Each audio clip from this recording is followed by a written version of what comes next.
سراج صاحب یہیں سے شروع کرتے ہیں کہ الیکشن کو آپ کس طریقے سے دیکھ رہے ہیں؟ کیا بنا ہے؟ آپ کو لگ رہا ہے سب کچھ ٹھیک ہوا ہے یا نہیں ٹھیک ہوا؟ اور یہ جو کھچڑی بنی ہوئی ہے آگے کیا ہونے جا رہا ہے؟ اس ملک کے ساتھ کیا ہوگا؟ بسم اللہ الرحمن الرحیم. دنیا میں واحد پاکستان ایک ایسا ملک ہے جہاں پہلے فیصلے ہوتے ہیں وزیر اعظم کون ہوگا، وزیر اعلیٰ کون ہوگا، گورنر کون بنے گا، کس صوبے میں کس کی حکومت ہوگی، کس کو کتنا حصہ دیا جائے گا، کس کو کیسے راضی رکھا جائے گا. یہ فیصلے پہلے ہوتے ہیں اور الیکشن کا جو ایک ایکسرسائز ہے یہ بعد میں ہوتا ہے. ٹھیک ہے.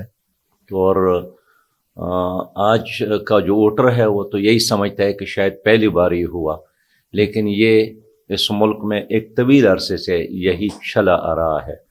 اور یہی وجہ ہے کہ باہر کی دنیا میں جو بھی الیکشن ہوتا ہے اس کے بعد استحکام آتا ہے، خوشحالی آتی ہے، یکسوئی آتی ہے، قوم کے اندر اتحاد اور اتفاق.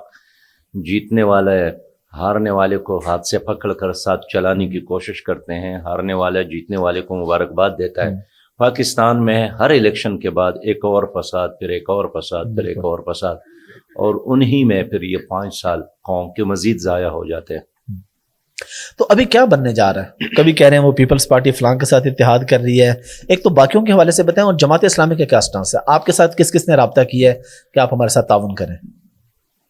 دیکھیے، جماعت اسلامی کا ایک نظریہ ہے، اور وہ نظریہ یہی ہے کہ جس نظریے پر پاکستان بنا تھا، عدل اور انصاف کے لیے، قرآن اور سنت کی حکمرانی کے لیے، ورنہ نماز روزہ حج زکوٰۃ پر پابندی ہندوستان میں بھی نہیں تھی، انگریز نے پابندی نہیں لگائی تھی، لیکن ایک عظیم مقصد کے خاطر پاکستان بنا تھا. بالکل. اور مدینہ منورہ کے بعد شاید کائنات میں، دنیا میں یہ دوسری ریاست ہے جس کا بالکل ایک کلیئر نظریہ ہے، وہ ہے لا الہ الا اللہ.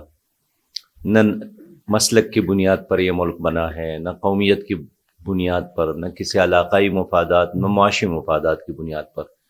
یہ بنا اس لیے ہے کہ اس ملک میں قرآن اور سنت کی حکمرانی ہوگی، ایک ویلفیئر اسلامی ریاست ہوگی. 76 سالوں میں نہیں بن سکا تو پھر کیا ہوا؟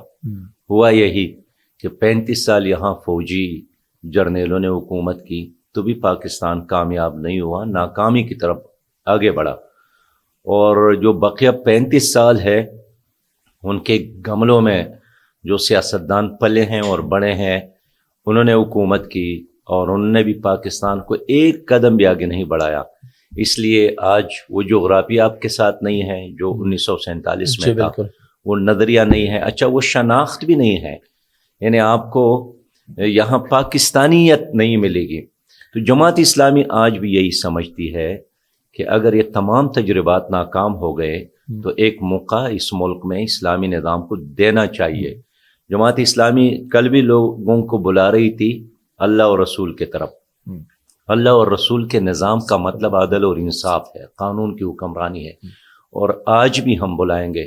یہ تو حضرت نوح علیہ السلام دن بھر محنت کر کے شام کو زخموں سے چور اور زخمی سو جاتے تھے تو صبح اٹھتے تھے کہ آج میرے لیے کیا حکم ہے. تو جبرائیل امین وہی جواب دیتے تھے کہ جو کام کل آپ کرتے تھے آج پھر آپ نے وہی کام کرنا ہے، لوگوں کو اللہ کی طرف بلانا. اس لیے کہ انسانی زندگی کا مقصد تو یہی بندگی ہے نا. زندگی آمد برائی بندگی، زندگی بے بندگی شرمندگی. تو جماعت اسلامی کل، آج اور قیامت تک جب تک یہ تحریک قائم ہے انہی اصولوں پر، نظریے پر، کلمے پر چلتے رہے گی جس کے خاطر یہ ملک بنا تھا. ہم لوگ دیکھتے ہیں، یہ بات آپ بالکل ٹھیک کریں، لوگ سیکنڈ بھی کرتے ہیں، جماعت کا کام بھی دیکھ رہے ہیں ماشاءاللہ، لیکن پھر بھی کیا کبھی اسٹیبلشمنٹ نے آپ لوگوں سے بھی رابطہ کیا اور آپ کو کوئی آفرز کی کہ اگر یہ کر لیں تو آپ کو بھی اتنی سیٹیں ہم دلا دیں گے، اس الیکشن میں یا اس سے پہلے کوئی کوشش کی گئی ہو ایسی؟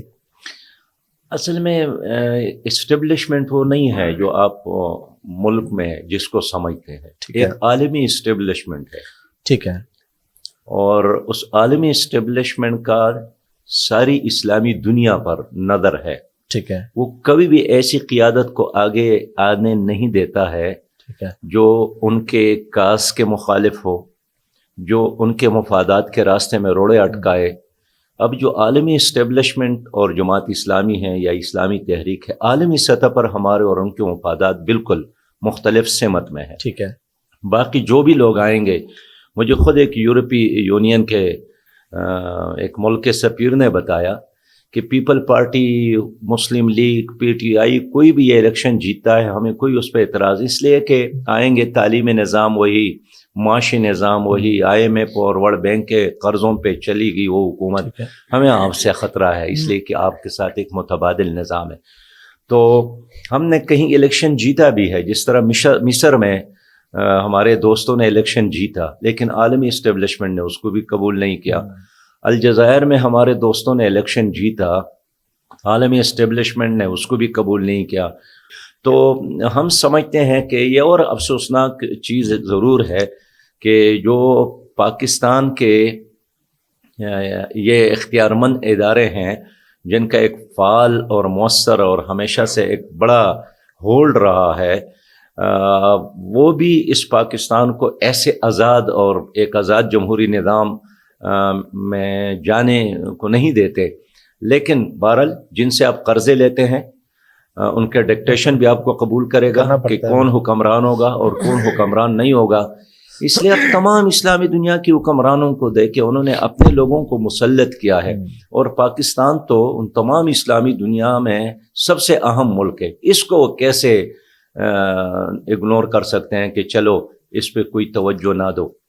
تو میں سمجھتا ہوں کہ ہمارا مقابلہ اس ملک میں ان پارٹیوں کے ساتھ نہیں ہے. عالمی اس اسٹیبلشمنٹ وہ دجالی نظام کہے، غالب نظام کہے، نیو ورلڈ آرڈر والے کہے، جو بھی آپ ان کو کہے، لیکن اس کی سرداری امریکہ کے ہاتھ میں ہے. باقی تمام ممالک ان کے ساتھ ساتھ چلتے ہیں. یہی وجہ ہے کہ آج ہم جس جگہ پہ کھڑے ہیں تو ہم اس پر یکسو ہے کہ ہمارا مقابلہ عالمی سطح پر ہے. اور اس وقت عالمی سطح پر بھی اسلامی تحریکیں ابھر رہی ہیں، مصر میں، تیونس میں، شام میں، سوڈان میں، بہت سارے ممالک میں.